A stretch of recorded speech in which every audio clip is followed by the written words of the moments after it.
Life had taken a challenging turn for the couple. The husband, with a proud declaration, had resigned from his position, informing his wife, "Your $70,000 will be more than enough for the two of us if we cut out the excess. What do we even need those yogurts and manicures for?" The woman quietly accepted the new reality and began to tighten her belt. However, the true test awaited them on Sunday, when, by tradition, the mother-in-law brought her daughter and 3 children over for a complimentary meal. Hello, dear listeners. I'm delighted to welcome you to my channel. I present to you a new, engaging story. Enjoy listening. Alina had grown accustomed to the notion that the money in their household was hers alone. The $70,000 per month she earned as an executive assistant at a large construction company felt like a modest but secure income. They rented an apartment for $22,000 on the outskirts, with an additional $5,000 for utilities. Groceries typically amounted to around $2,000. Considering Alina's preference for decent meat, fresh vegetables, and morning yogurts, this left some for clothing, cosmetics, and the occasional movie or cafe outing. They weren't living lavishly, but they didn't deprive themselves of life's little pleasures. Vadim worked as a sales manager for a logistics firm. His salary was variable, sometimes bringing in $40,000, sometimes $50,000 if he met his targets.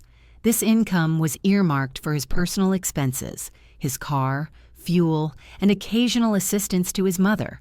Alina didn't consider this money shared. Vadim managed his earnings independently, and she managed hers. This arrangement seemed fair, until that fateful Monday when Vadim returned home at 3 p.m, his eyes alight with an announcement: he had quit. Quit? How? Alina froze, grocery bags still in her hands. She had just entered, her shoes still on. "I submitted my resignation and left," Vadim declared, removing his jacket and tossing it onto the sofa. "I'd had enough. The boss was an autocrat. They keep raising the targets and cutting bonuses. I can't take it anymore." "Vadim, our rent is due in a week. We have a loan for the refrigerator. Did you even think about this?" "I thought about it." He turned to her, and there was something new in his gaze, a stubborn calm. "Your $70,000 will be enough for the two of us if we cut out the excess." Alina slowly placed the grocery bags on the table. "What excess?" "Well, these." He nodded towards her bags. "Yogurts every day, manicures every 2 weeks, coffee from the machine at work. All of that can be cut, and we'll live normally until I find something worthwhile." Alina was speechless. She stared at her husband, at his contented expression, at his relaxed posture, unable to believe he was serious. "Vadim, $70,000 isn't excess. It's for groceries, rent, utilities, transportation. Did you even calculate it?" "I did. 22 for rent, 5 for utilities, leaving 43. That's enough for groceries, 20,000 if we forgo fancy dining. The rest is for savings, 20 for food." Alina felt a hot sensation begin to bubble inside her. "That's just over $6,000 a week for 2 people. Have you ever even been to the grocery store?" "I have. It's just that you buy expensive things. Why shrimp? Why parmesan for 800 rubles? Pasta is 30 rubles a pack. Chicken is 300 a kilogram. Live on that." Alina exhaled slowly. She recalled her mother-in-law complaining a month ago that Vadim had been helping out less financially. She remembered him saying he was tired of his job, that he wanted to pursue something of his own. And now, here it was, his own thing, sitting at home, living off her. "And you?" she asked softly. "What will you be doing?" "I'll be looking for a proper job. I won't just grab the first thing I find." "How much time do you need?" "Well, a month, maybe 2, perhaps 3, to find a decent position." 3 months on her salary, without his $40,000, which had served as their financial cushion.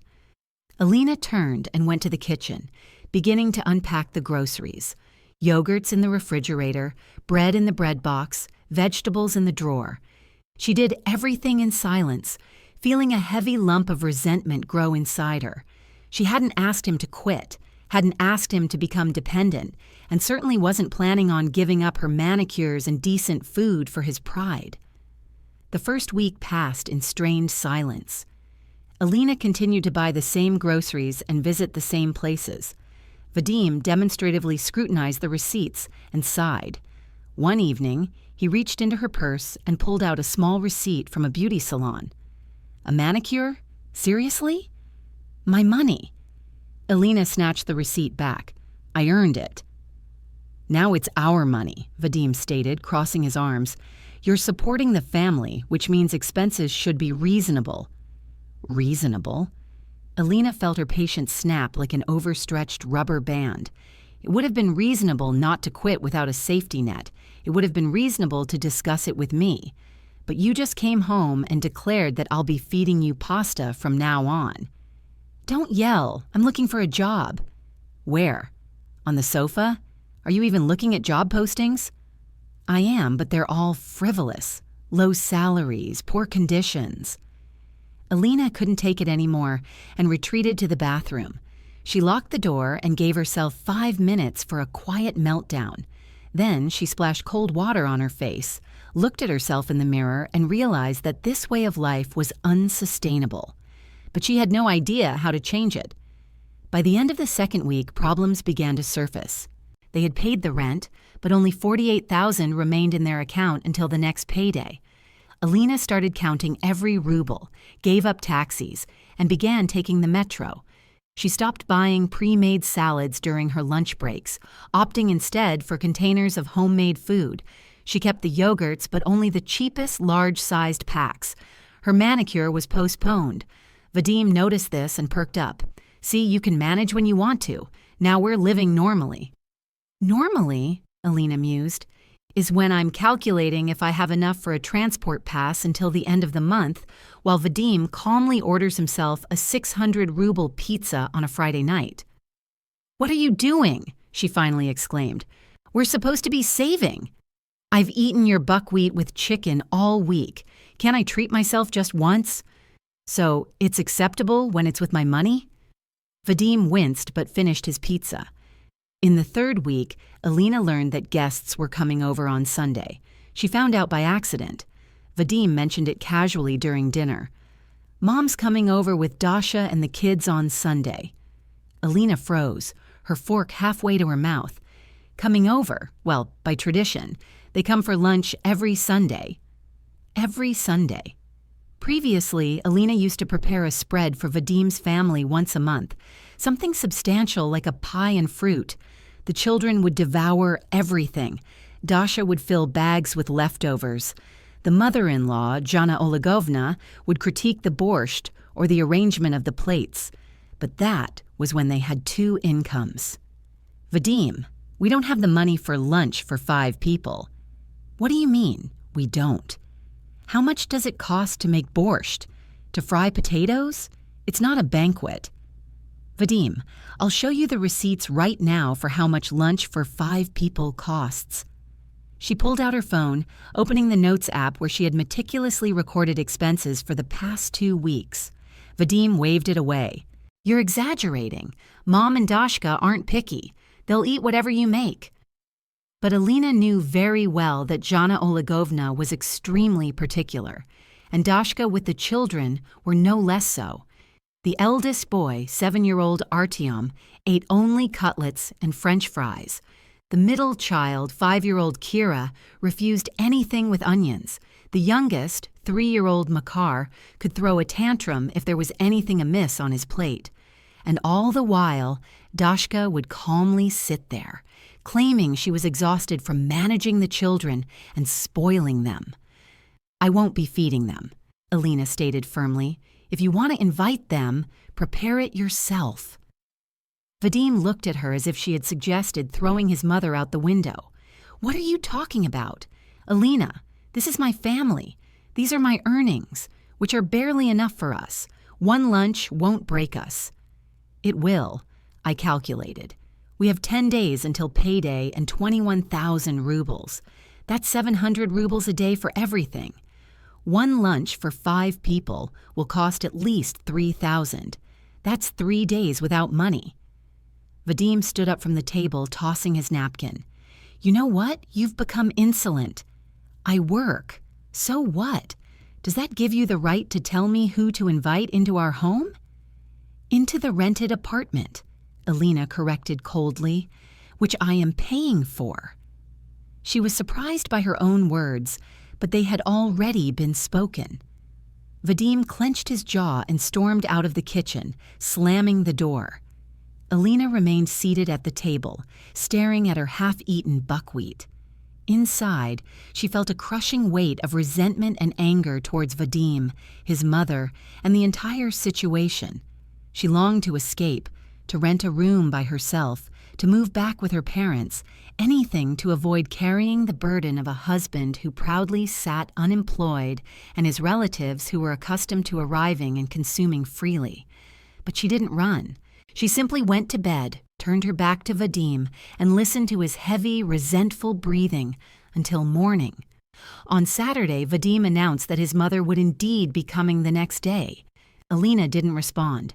She simply opened the refrigerator, looked at the meager contents, 1/2 kilogram of chicken, some vegetables, eggs, pasta, and closed the door.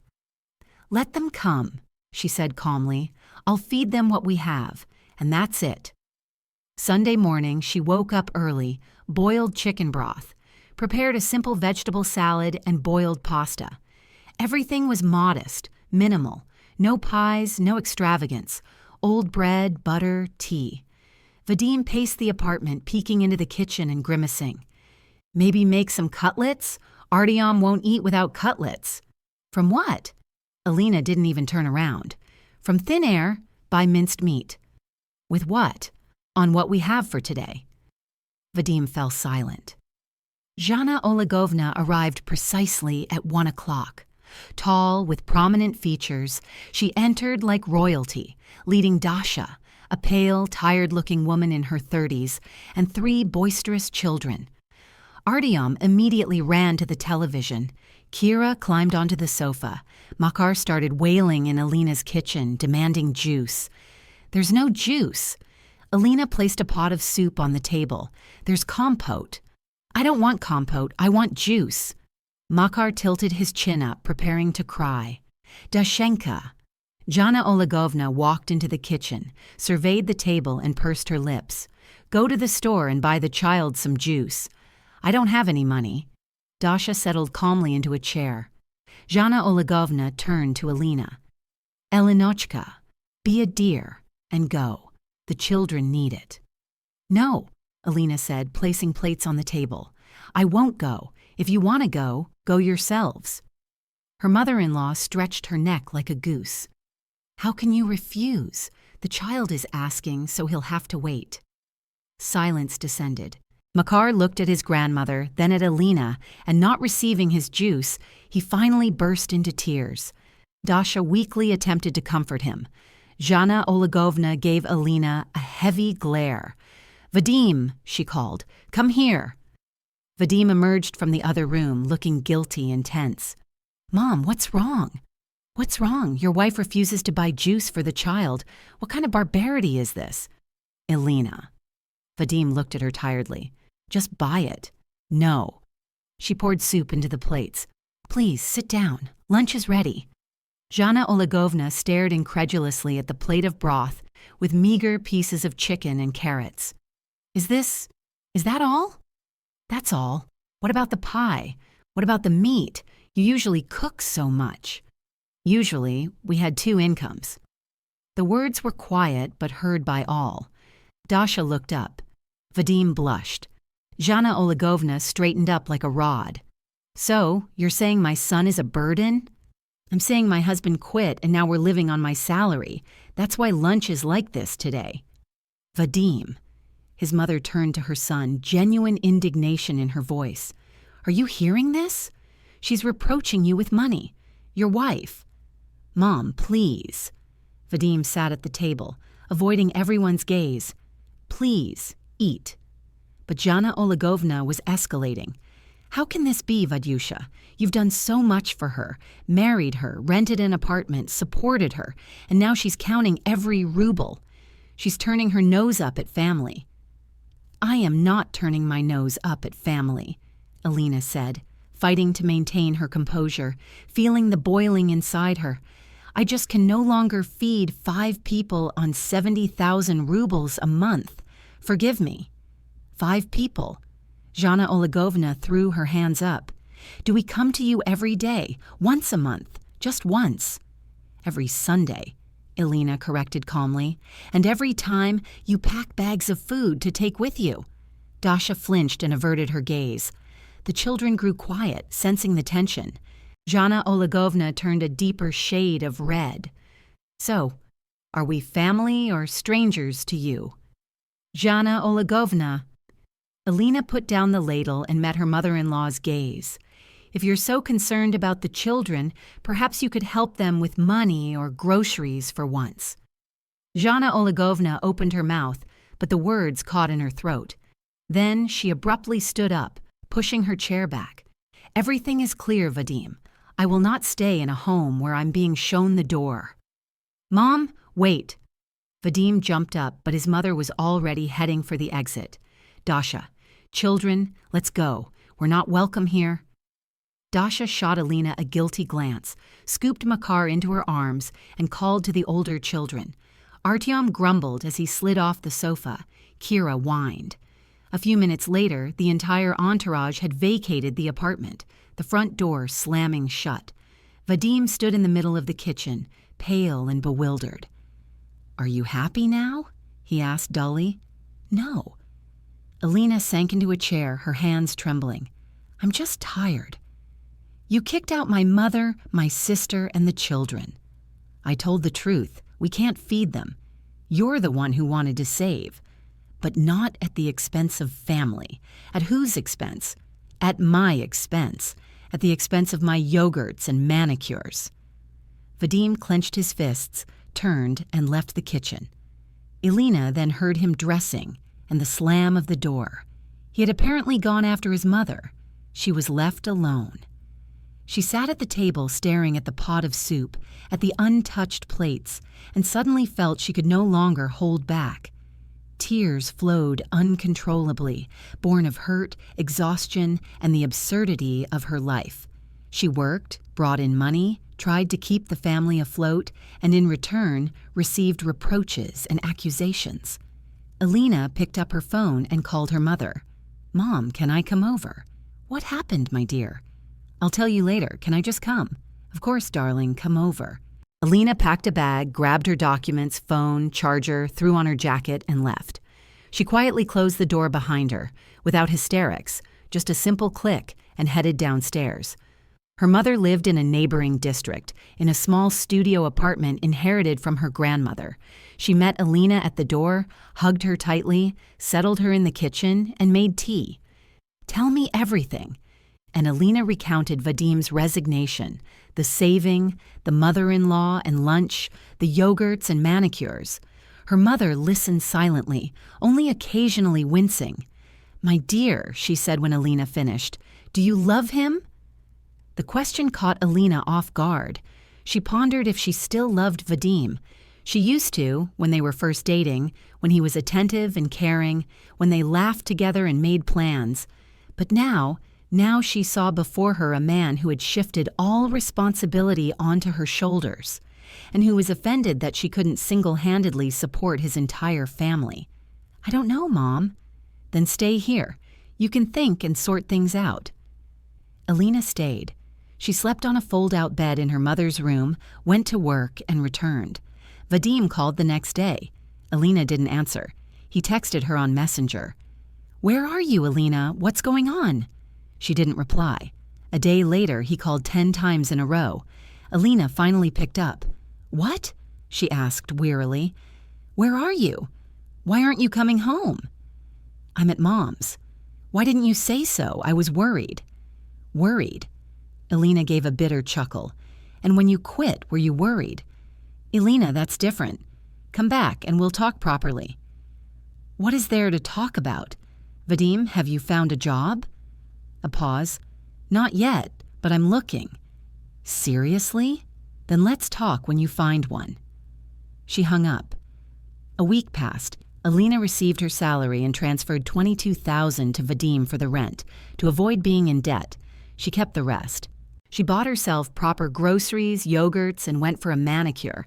For the first time in a month, she felt she could breathe freely. Vadim texted every day, initially with accusations that she had abandoned him, that it was wrong, that this wasn't how families were built. Then, more gently, saying he missed her, that he wanted to fix things. Later, he sent a photo from an interview. Meeting with the employer tomorrow, they're promising $45,000. Alina read it and didn't reply. She felt indifferent. Then, Zhana Oligovna called. "Alina, I need to talk to you."